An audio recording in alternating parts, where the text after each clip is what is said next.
정말 여러 가지의 성수동들의 키워드들이 상당히 많습니다. 연무장길이 계속적으로 상승하고 있는데 성수동은 어디까지 갈까요? 성수동은 지금 상투가 아닐까요? 라는 질문 정말 많이 받는데 여기 차량 트래픽이 정말 많이 복잡해요.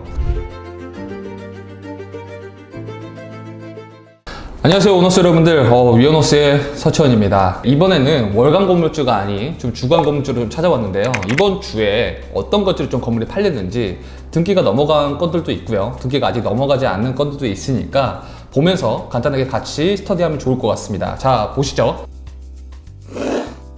자, 오늘은 이제 7건을 좀 가지고 왔고요. 자, 하나씩 좀 이야기 나눠보도록 하겠습니다. 자, 첫 번째 건물입니다. 대치동 대우빌딩이 거래가 되었습니다. 대치동 897-8번지고요. 매매 금액은 148억, 대지 평수는 79평, 대지 평당가는 1억 8,569만 원입니다. 제 3중 일반 주거지역이고요. 준공연도는 1982년도로 굉장히 노후된 건물 중에 하나이죠.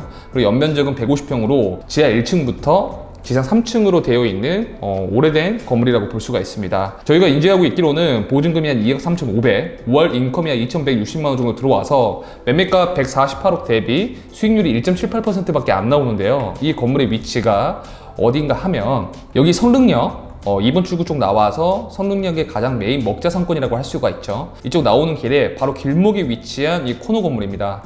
이 지도상으로 봤을 때는 정말 입지가 많이 좋죠. 성능역 3번 출구, 4번 출구도 일반 상업지로 되어 있지만 아무래도 이쪽은 아파트나 학교 상권이 있기 때문에 화적력이 많이 떨어지고요. 그리고 성능역 5번 출구, 6번 출구 쪽도 어느 정도 먹자는 형성이 되어 있지만 사실상 맛집이 제일 질비한 곳은 이쪽 라인입니다. 그리고 이제 금요일 저녁이라든지 아니면 주말 같은 경우에 한번 가보시면 여기 차량 트래픽이 정말 많이 복잡해요. 그만큼 이쪽은 직장인들이 가장 애용하는 먹자 상권 중에 하나라고 볼 수가 있고, 성능역 부근에서 다 일을 하신다고 하더라도 대부분 여기 성능역 2번 출구 이면에 여기 먹자 상권 다 이용합니다. 그중 가장 초입에 위치한 이 건물이고요. 이 건물이 올해 148억, 그러니까 토지 평당가로 판단했을 때는 1억 8,560만 원에 좀 거래가 됐는데요. 여기 입지 대비해서 금액 볼륨이 그렇게 크지도 않고 앞도로가 상당히 넓죠. 그리고 유동인구나 트래픽이 상당히 많기 때문에 이쪽 메인길 같은 경우에는 거의 다 공실률이 많이 저조합니다. 웬만해서는 1층부터 지상 5층까지도 근린생활시설로 다 꽉 채워진 상권이라고 볼 수가 있어요. 그래서 이 건물은 주변에 매매사를 볼 것도 없이 금액대 100억대 초중반에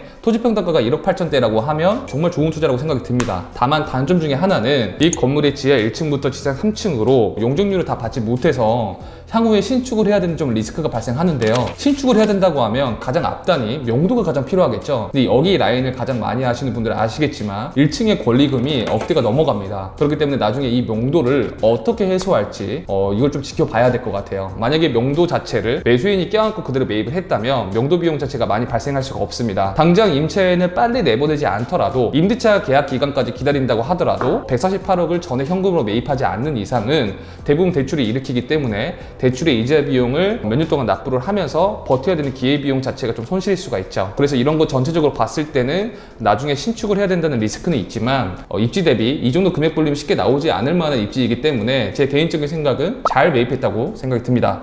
자, 다음 건물로 가보시죠. 자, 두 번째 건물입니다. 논현동 근생빌딩이 팔렸고요. 논현동 114-2번지, 매매금액 200억, 대지 평수는 99평 정도 되고요.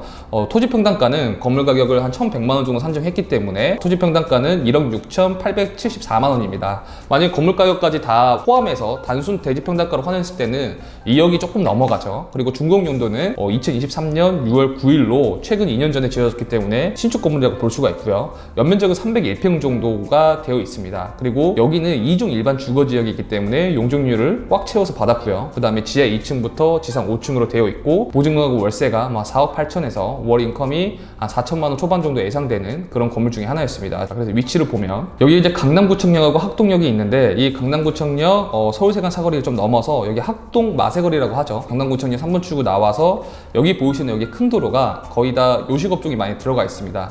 그 중에서 보이는 이 건물이라고 볼 수가 있고요.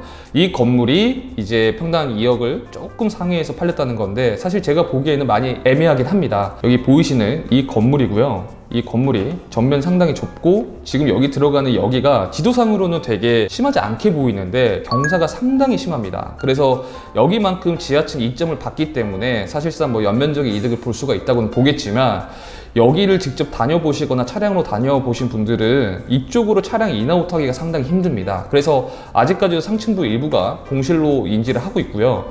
이 건물의 입지 대비해서 이 라인에 신축 건물이 평당 2억 정도면 잘 팔렸다라고 볼 수가 있는데 필지 모양을 보게 되면 여기 21번지, 22번지가 합쳐져 있는 이 필지 모양을 볼 수가 있죠. 향후에 제가 이걸 200억에 매입을 해서 3년이나 5년 정도 뒤에 250억 시장이 나눴을 때 이 차기 매수자가 과연 이 건물을 매력적으로 볼 것인가 라는 관점에서 봤을 때는 머릿속에 잘 그려지지가 않습니다. 조금은 아쉬운 투자 사례가 아닌가라는 생각이 좀 들고요. 반대로 이 건물을 매각하신 분은 2021년도에 이 두 필지를 119억 9천만 원, 그러니까 약 한 120억 정도에 매입을 했습니다. 120억 정도에 매입해서 120억에 필요한 취득세, 러프하게 잡았을 때 건축 비용은 30억에 35억, 그간에 발생했던 금융 비용까지 다 쳤을 때 200억에 매각하고 나서 적게는 미니멈 20억, 맥스 25억 정도로 시세 차익을 가져간 것 같습니다. 그래서 이 건물을 매도하신 분도 잘 매각하셨다고 생각이 들고요. 120억이라는 전체 신축 부지를 매입하고 나서 30억을 넘게 건물을 지었지만 20억에서 25억 정도의 시세 차익은 사실상 인풋 대비 아웃풋이 그렇게 크지가 않죠. 그럼에도 이러한 시장에 200억에 매각하신 분은 잘 매각하신 것 같고 매입하신 분은 아까 제가 서두에서 말씀드렸던 것처럼 여러 가지 요인들 때문에 좀 아쉽지 않나라는 게 제 개인적인 견해입니다. 자, 다음 건물로 가보시죠. 네, 그러니까 청담동 이성 빌딩이 거래가 되었습니다. 청담동 85-6번지고요. 매매금액 240억, 대지평수는 95.92평, 대지평당가는 2억 5천 정도 되고요. 그 다음에 용도지역은 3중 일반 주거지역입니다. 그리고 1991년도 건물이고요. 연면적은 278평 정도 됩니다. 지하 1층부터 지상 5층까지 되죠. 그래서 전체 인컴이 한 4억에 2,100만 원 정도 들어온다고 볼 수가 있고, 위치로 봤을 때는 여러분들이 다 아시는 건물일 거라고 생각이 듭니다. 여기 압구정 로데오역이 좀 내려오다 보면 여기가 이제 학동사거리죠. 학동사거리 올라가다 보면 가장 대표적인 건물인 버거킹 건물이 있습니다. 그리고 버거킹 건물 바로 옆에 위치한 이 건물이 좀 매각이 되었다고 볼 수가 있고요. 위너스에서 건물을 거래를 했습니다. 아무래도 이 건물 자체는 뭐 5년 내지 10년 정도 가져갈 만한 입지로 좀 투자를 한 거고요. 아무래도 여기 입지를 잘 아시는 분들은 아시겠지만 여기는 공실이 생길래야 생길 수가 없는 입지 중에 하나입니다. 그리고 어떠한 업종이 들어오더라도 아무래도 저렴한 객단가를 쫓아서 들어오는 업종보다도 고급 업종이 가장 많이 들어오는 섹터 중에 하나이죠. 여기에 거의 호가대로 매입한 이유는 이쪽 라인으로 건물 자체가 잘 많이 나오지 않습니다. 예를 들면 여기에 레퍼런스로 본다고 하면 여기 로데오 4번 출구 나와서 이 올라가는 정식단 이 고센 라인은 10년 전부터 평당 1억이 넘어섰습니다. 그리고 지금 자체는 매물 자체도 나오지도 않죠. 그렇다면 10년 전에 1억에 매입하신 분은 지금 봤을 때 잘못 매입하지 않았냐라고 생각이 들 수도 있겠지만 그렇지 않습니다. 아무래도 이렇게 좋은 자리나 좋은 입지들은 호가 이상으로 부르기 때문에 선점 효과가 가장 큽니다. 향후에 5년 내지 10년 정도 뒤에 가더라도 우리가 호가 이상으로 팔 수 있는 어떠한 메리트가 있는 거죠. 그래서 그러한 목적으로 봤을 때 정확하게 똑같은 도로는 아니지만 이러한 초입에 공실 걱정이 없고 누구나 다 알만한 입지에 건물을 투자한다면 이만큼 또 안전한 투자는 아니지 않을까라는 생각으로 투자를 단행했고요. 이 건물을 매입하신 분도 무리하게 레버리지를 일으킬 생각은 전혀 없으시고 적정한 현금 보유량을 가지고 계시기 때문에 오랫동안 건물을 5년 내지 10년 정도 가져가면서 보유할 생각으로 매입을 했습니다. 그래서 저희가 간단하게 보여드리자면 아주 향후에 건물을 신축할 예정이지만 이 건물을 저희가 간단하게 규모 검토를 조금 디테일하게 따져봤습니다. 저희는 지하 3층까지 계획을 하고요. 왜냐면 이 청담동은 한 평이 아까운 땅이니까요. 그리고 지상 8층으로 건물을 올릴 예정이고 용적률 자체는 제로 에너지 인센티브를 조금 받아서 최대 용적률을 287% 정도까지 받을 예정으로 일단은 계획을 해놨고요. 그 다음에 여기 건물 자체의 이 주차장 자체는 어차피 여기는 자주식으로 되나 기계식으로 되나 이 청담동 입지 특성상 전체 발렛으로 움직이기 때문에 사실상 기계식으로 해서 최대한의 연면적을 살리는 방향으로 좀 계획을 했기 때문에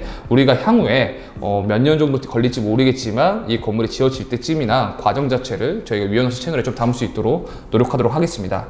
자, 이제 다음 건물로 가보도록 하겠습니다. 잠원동 29-13번지가 거래가 되었습니다. 매매금액은 75억 5천이고요. 대지평수는 74.32평, 중공년도는 77년도, 연면적 69평으로 용적률이 100% 채 안 되죠. 그리고 여기 제2종 일반 주거 지역이고 지하 1층부터 지상 2층으로 되어 있는 아주 자그마한 건물입니다. 그래서 이 건물이 70억 정도에 팔렸다는 건데, 위치를 보게 된다고 하면 여기가 신사역이고 아래쪽이 논현역이죠. 오른쪽으로 넘어간다고 하면 지목은 논현동으로 들어가고요. 이쪽은 잠원동으로 들어가죠. 그래서 여기 보이시는 앞도로 6m, 뒷도로 4m 정도에 보이는 이 양면 건물이 좀 거래가 되었습니다. 이 보이시는 이 전면 건물이 이제 거래가 되었고, 여기에 좀 건물에 대한 어떤 특성은 도로 이점을 좀 봐야 되는데 앞쪽으로 살짝 꺾어서 들어가죠. 그래서 나중에 이제 건물에 들어갈 때 꺾어서 들어갔기 때문에 나중에 건물이 지어진다고 하면 조금은 가시성이 좀 돋보일 수 있는 건물이라고 볼 수가 있고, 바로 뒷도로로 들어간다고 하면 여기서부터 레벨그라운드 차가 납니다.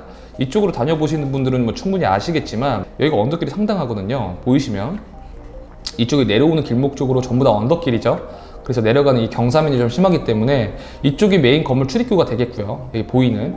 그래서 여기 뒤쪽으로 뒷면으로 들어가게 된다고 하면 벌써부터 이 건물의 단차가 형성되게 됩니다. 아무래도 여기 보이는 데가 1층이라고 했을 때 당연히 지하층이 노출이 발생하겠죠. 그래서 옆 건물처럼 지하층을 필로티 형식으로 주차를 뒤쪽으로 빼고 앞쪽으로 근생을 최대한 살려가지고 건물을 신축할 계획이라고 좀 예상할 수는 있습니다. 그런데 아무래도 단점 자체는 여기 입지에 만약 건물 짓는다고 하면 향 자체가 그렇게 많이 좋지는 않기 때문에 뭐 일조권을 조금 받을 수는 있다. 다만 뒤쪽에 레벨 그라운드나 이 경사면이 있기 때문에 이 경사를 따져서 일조권을 최대한 완화시키면서 올릴 수 있다는 또 이점도 있습니다. 그래서 이 건물이 70억 5천 정도의 신축 부지에 좀 팔렸다는 거고, 나중에 이제 건물이 지어진다고 하면 세밀하게 따져봐야 되겠지만 러프하게 따졌을 때 평당 한 1억 3천에서 뭐 한 1억 4천 가까이가 취득 원가라고 볼 수가 있겠죠. 그럼 나중에 이 건물이 차기 매수자가 100억대 초반이나 아니면 100억대 한 초중반 정도로 이 건물을 봤을 때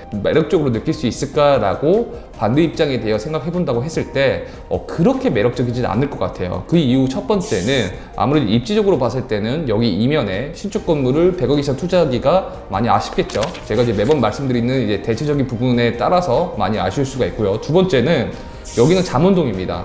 반대편의 노면동의 이면보다도 임대 수준이 상당히 많이 낮습니다. 그렇기 때문에 건물이 다 지어졌을 때 여기가 원활하게 임대가 들어갈 수 있을지는 퀘스천 마크입니다. 바로 옆에 있는 건물들이나 주변 임대 시세를 살펴본다고 했을 때 NOC가 15만 원 넘어가지가 않습니다. 훨씬 더 저렴하기 때문에 잠원동에 들어오는 오피스로 사용하시는 분들은 노년이나 신사나 다른 쪽에 비해서 임대료가 적기 때문에 적은 임대료를 쫓아서 오시는 오피스 사용자들이 상당히 많습니다. 그래서 이러한 부분들 때문에 향후에 수익률이 좀 안 나올 수 있다. 이 두 가지 관점으로 봤을 때는 나중에 이 건물이 지어졌을 때 어느 정도에 매각할 수 있는지 한번 지켜봐야 될 것 같습니다. 자, 다음 건물 넘어가도록 할게요.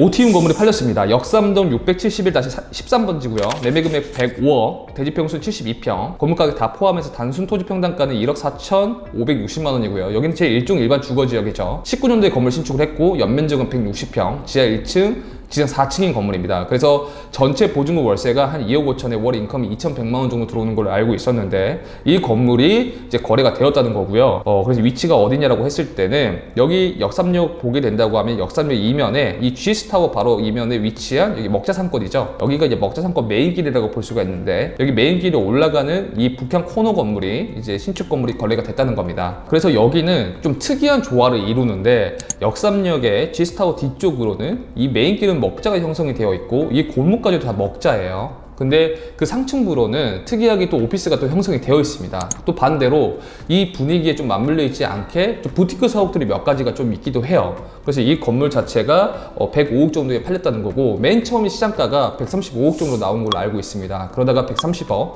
그 다음에 점차 떨어져서 최종적으로 105억 정도에 좀 거래가 된 것 같은데요. 그래서 이 건물을 매각하신 매도인 분은 2020년도 5월 달에 63억 정도에 매입을 했습니다. 정말 잘 매입을 했죠. 그 당시에 이 건물의 준공연도가 19년도이기 때문에 건물이 지어진 상태로 63억 정도에 매입을 했었던 거예요. 그래서 제가 예전에 유튜브 영상을 촬영할 때 빌딩 투자의 방법은 크게 두 가지다. 첫 번째 제조, 두 번째 유통이라고 했는데요. 제조는 말 그대로 우리가 허름한 부지나 아니면 노후화된 건물을 사서 머릿속에 상상만 하고 있는 거를 우리가 직접 건물 신축이나 증기축이나 어떤 행위를 통해서 제조하는 행위를 말하고요. 그리고 두 번째 유통이라는 것은 말 그대로 건물이 지어져 있는 형태 그 자체를 매입을 했다가 시간이 지나면서 인플레이션이 이 자산을 좀먹으면서 자연스럽게 다른 차기 매수자한테 매각하는 방향, 이 두 가지라고 한번 설명을 드렸었습니다. 이 두 가지 중에서 가장 큰 차이가 얻을 수 있는 방법은 첫 번째 제조라고 볼 수가 있었고요. 그러면 가장 큰 리스크를 얻을 수 있는 방법 또한 제조라고 말씀을 드렸습니다. 건물의 신축이나 리모델링 하기 때문에 많은 이자가 발생하게 되죠. 근데 향후에 이제 건물이 지어지거나 완공이 됐을 때 임차가 맞춰지지 않거나 임차료가 떨어진다고 하면 그만큼 리스크는 소유주가 다 전가하기 때문입니다. 반면에 유통은 제조와 다르게 많은 리스크를 가져가진 않죠. 왜냐면 건물 자체는 어느 정도 형성이 되어 있고 지어져 있기 때문에 임차료가 낮다면 MD 구성을 다시 한번 탈바꿈을 해서 임차 업종만 좀 간단하게 바꾸면서 임대료 수익률 증진만 하면 건축 계획이 필요 없이 안전하게 건물을 보유할 수가 있고, 시간이 지남으로써 빌딩 시장의 가격이 점점 올라간다고 하면 그만큼 또 제가격을 받을 수 있는 게 또 유통의 매력입니다. 그러면서 제가 말씀드렸던 키워드는 금리가 높을 때는 제조보다는 유통이 더 유리하다. 그리고 이러한 시장일 때일수록 건축기가 들어가지 않는 지어져 있는 건물 자체를 매입을 해서 안전하게 보유를 하다가 금리가 떨어질 때쯤에 다시 한번 매각을 하고 갈아타는 전략이 좋다라고 말씀을 드렸었습니다. 그래서 다시 본론으로 돌아와서 이 건물을 매각하신 매도인분은 2020년도에 건물이 다 지어져 있는 이 형태 그대로 유통 형태로 건물을 매입을 하셨고, 건물에 별다른 어떠한 건축기가 들어가지 않는 상태에서 2024년도에 105억에 매각을 하신 거죠. 그러면 단순 시세 차익으로 봤을 때 근 40억 가까이 발생할 수 있다고 볼 수가 있는데요. 거기에 들어가는 취득 원가, 취득세, 중개수수료 기타 비용 합친다고 하더라도 30억 이상의 시세 차익을 얻은 사례라고 볼 수가 있습니다. 그래서 건물을 매각하신 분은 잘 매각하신 것 같고요. 반면에 건물을 매입하신 분도 건물이 다 지어져 있는 상태이고 매매 금액이 105억이기 때문에 향후에 시장이 좀 좋아지면 그래도 한 120억, 130억 정도 노려볼 수 있지 않을까라는 게 제 개인적인 생각입니다. 총평은 그래도 적정하게 잘 매입하신 것 같다라고 말씀드릴 수 있을 것 같습니다.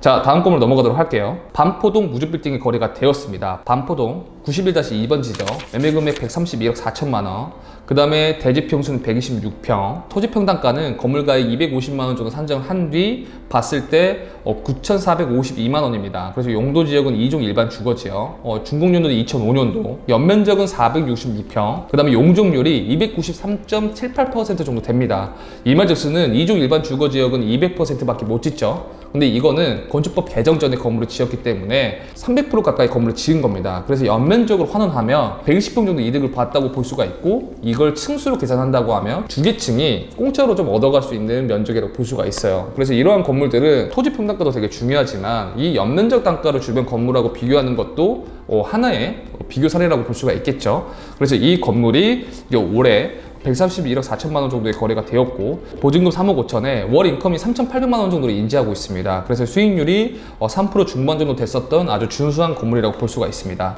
그래서 여기 위치가 어디라고 봤을 때 이 설해마을 카페거리 바로 이면에 위치한 건물이에요. 그래서 설해마을 자주 가시는 분들은 이 건물을 반드시 알 텐데, 이 건물이 실제 현장 가보시면 주차라든지 건물의 컨디션이 상당히 괜찮습니다. 그래서 앞에 자주식으로도 차량을 정말 많이 댈 수 있다는 것도 장점이고, 코어 자체도 잘 빼놔서 임차인들도 받기에도 되게 용이했고 옥상 부분도 잘 해놓으신 것 같더라고요. 그래서 이 건물에 매입하신 분은 130억대에 저렴한 평당가로 매입을 하셨고, 그 다음에 용적률 이득도 본 상태에 있고, 건물 자체가 전체 다 공실이 크게 날 만한 입지가 아니기 때문에 안전적인 임대료를 받을 수 있다는 것을 감안한다고 했을 때는 무리한 시세 차익을 쫓아서 투자하시는 방법보다 이렇게 안전한 입지에 어느 정도 인컴이 들어오는 그러한 건물을 좀 찾고 계셨던 것 같습니다. 그래서 목적에 맞게 잘 매입하신 것 같고요. 향후에 이 건물도 시장이 좀 좋아지면 충분히 어느 정도 시세 차익을 날 수 있는 건물이 아닌가 라고 개인적으로 생각합니다. 그리고 설해마을 카페거리 같은 경우에는 옛날 명성에 비해서 지금 많이 죽었어요. 3, 4년 전보다는 유동인구라든지 아니면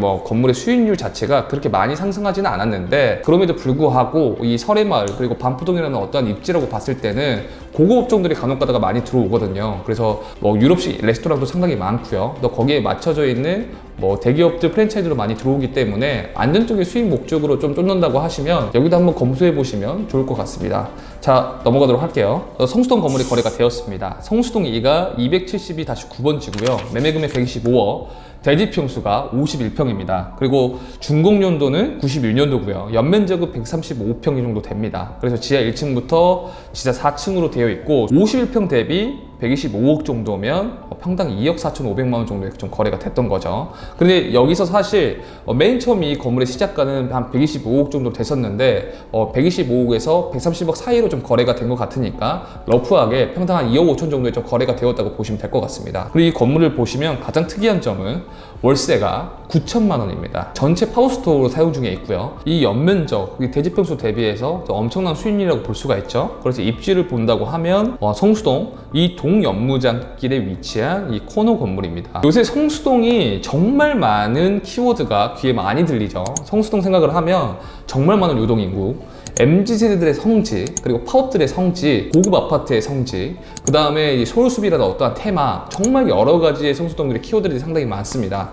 연무장길이 계속적으로 상승하고 있는데 가장 연무장길의 어떠한 기준이라고 봤을 때는 서연무장길이 가장 대표적으로 메인이라고 볼 수가 있고요. 서연무장길이 계속 따라오르고 팝업스토어나 플래그십 스토어가 많이 들어가지 못하다 보니까 동연무장까지 많이 차오르고 있는 상황입니다. 그래서 이 성수동의 어떠한 인기를 바라볼 수 있는 매매 사례라고 볼 수가 있고요. 요새 이러한 질문을 정말 많이 받아요. 이 성수동은 어디까지 갈까요? 성수동은 지금 상투가 아닐까요? 라는 질문 정말 많이 받는데 저는 생각이 전혀 다릅니다. 아직까지도 성수동은 이 상권의 어떠한 발전기를 봤을 때 성숙기 단계에도 돌입하지 않았다고 생각합니다. 아직까지도 초입이고 지금 개발되지 않은 부지들이나 이 건물들이 너무나도 많고 기업들이 계속적으로 들어오려고 하는 수요들이 상당히 많기 때문에 저는 아직 이 상권의 초기 단계라고 생각이 들고 성숙기 단계에 좀 들어간다고 했을 때 그때부터 어느 정도의 시세 자체가 보합을 하게 되겠죠. 하지만 요새 성수동을 보면 일주일마다 다른 게 계속적으로 신고가를 찍으면서 거래가 활발하게 일어나고 있습니다.